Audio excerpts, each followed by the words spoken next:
Hi, good morning, good afternoon, and also good evening, guys, depending on whichever time of the day that you all are going to come across this video. I'd like to welcome you onto the channel, guys. Into iflow as I'm going sabotage yon. I hope that everyone is good though. Yeah, man, I just saw this trending on social media. Check out this video and then we'll talk. Ungalibuki kukhona asinikeza kona ukuthi siphile ungakubuka kanjalo kubuke ekuhlulekeni kwakhe ukusinikeza something yokugcina yokuvikela lo muzi lento esamlethela yona la because asemlethelanga lento le ayenza lento ayenzayo you by the way into esamlethela yona ile engakwazi ukuyenza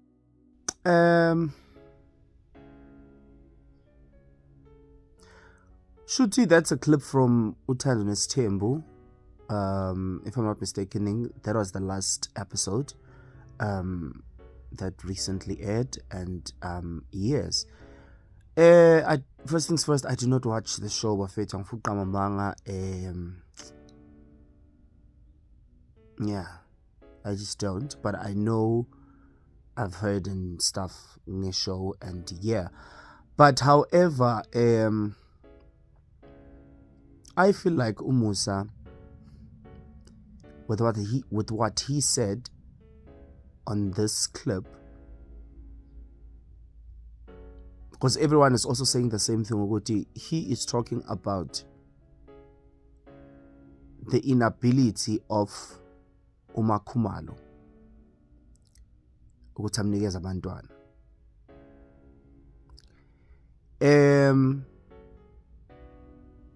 Okay, here's a video that he also he did ekhuluma ngokuthi zamu clarifier allegedly. Everything on this video is alleged, by the way. Zamu clarify ukuthi no, he's not talking about, he did not specifically say ukuthi he did not mean indaba ye fertility, but yena ukhuluma ngokunye. My problem is yini lokho angakhona ukuthi. But either way, before we even get into this, check out this video and then we'll talk.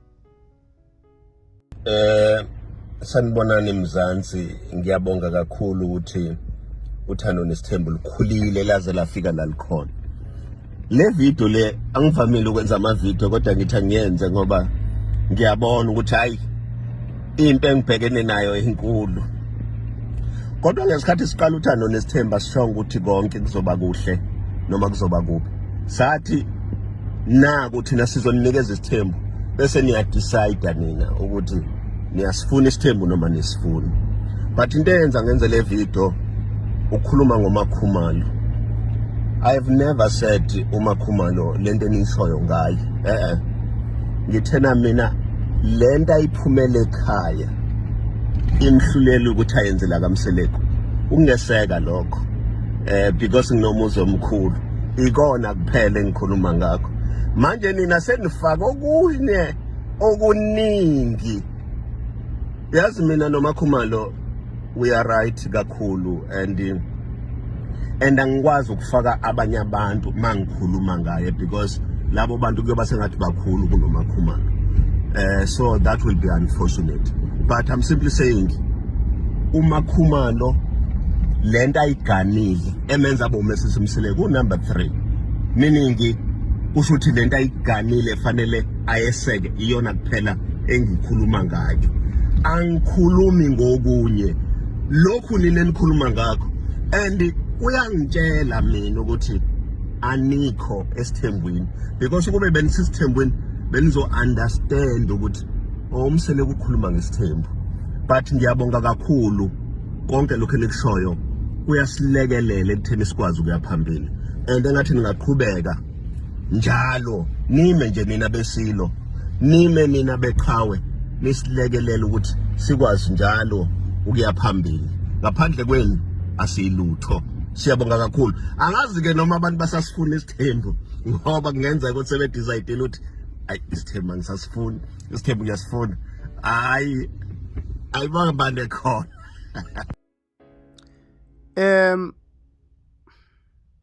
I feel like Umusa is backtracking manje after the backlash that he got with what he said. I do not believe ukuthi ebekhuluma ngokunye when he said that uMakhumalo uhlulekile ukwenza lento besimlandele yona. I believe, most especially when it comes to izinto zeThembu, mawulanda omunye umfazi sukufa ukwenzani ukhulisa umndeni. You understand?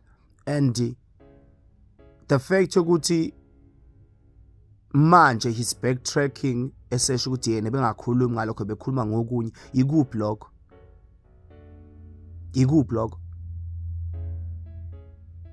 Because I feel like befanele even naku video abe specific ukuthi no, mina ngikhuluma ngokuthi ulona wayelandule ukuthi azoyenza ukuthi azongeseka, azovuma yonke into engiyishoyo mina, abe yes man yami. Hayi ukuthi azohamba bese aphinde abe against mina, cha. And I feel like he's using this against her as ukuthi it's like if umuntu bangavumeleni naye usezothatha lento le ohlulekayo ukuyenza ayuse against wena to try manipulation, to try and make you do lento ayifunayo, or to get you on their side. I feel like ngathi kukanjalo.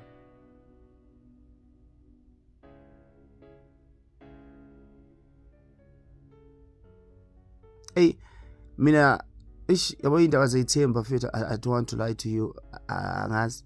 And even besides nje indaba zeThembu, mina I feel like yabona ngishathi umjolo, if something just does not serve me, hayi mina ngiyahamba bafethu, angeke ngihlale khona. So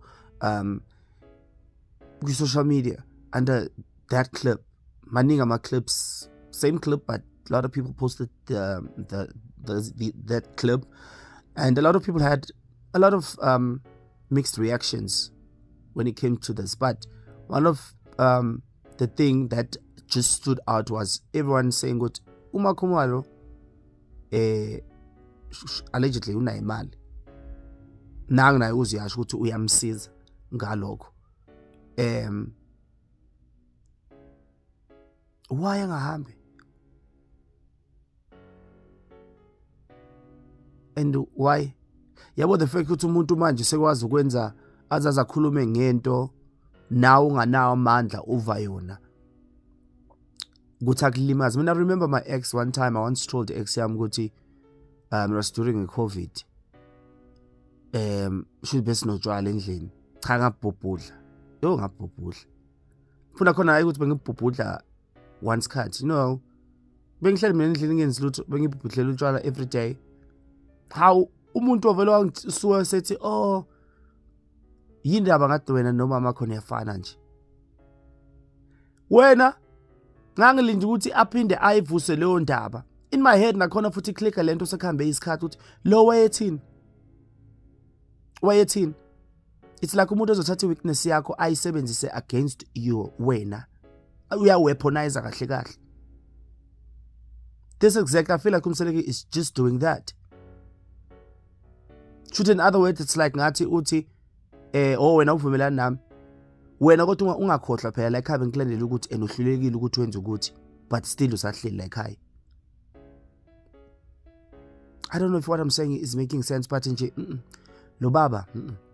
Another thing that I also saw, akekho umfazi wakhe azo happy ngayo, akekho.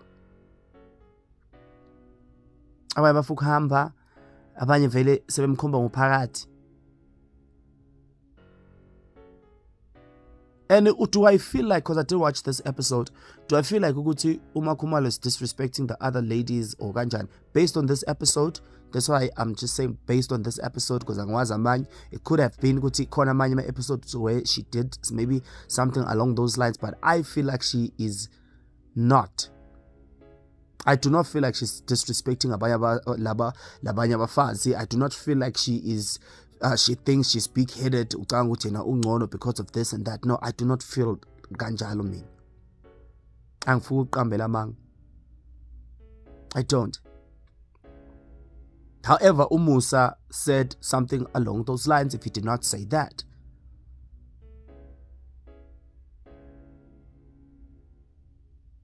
And another thing, I feel like Uma Khumalo, as much as she was quiet or she was being respectful, I feel like Umayeni was also like that.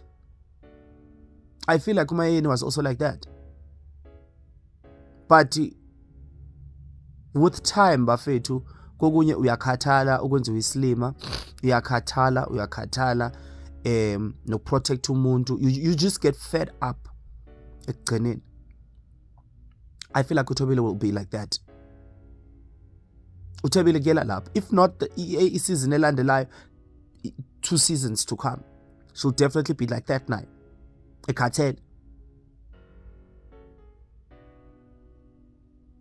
What is this guy doing as Thembu? If he can't manage his Thembu, I will never tell you. But it's good ukuthi such shows are corner on TV, because now they get to show abantu ukuthi if ufuna isithembu, this is what you're going to go through. If you decide to get isithembeni, this is what you're going to go through, or something along these lines. If ungena isithembeni, expect izinto ezikanje. So, do I feel like Umusa is manipulative? I do, Shem. And Unamanga Maiti, he was not talking about fertility issues. Thobile cha, Unamanga khuluma ngawo, sezama ukusebenzisa wona against uThobile, because uThobile akafuna ukusayida naye, and uThobile useqala manje naye sefuna umkhomba ngopartner ndaba, because naye ukhathele ukumelana uNombhedo. It is what it is. Tell me what you think about this video down below and the whole situation. And yeah, man, hope that you look good.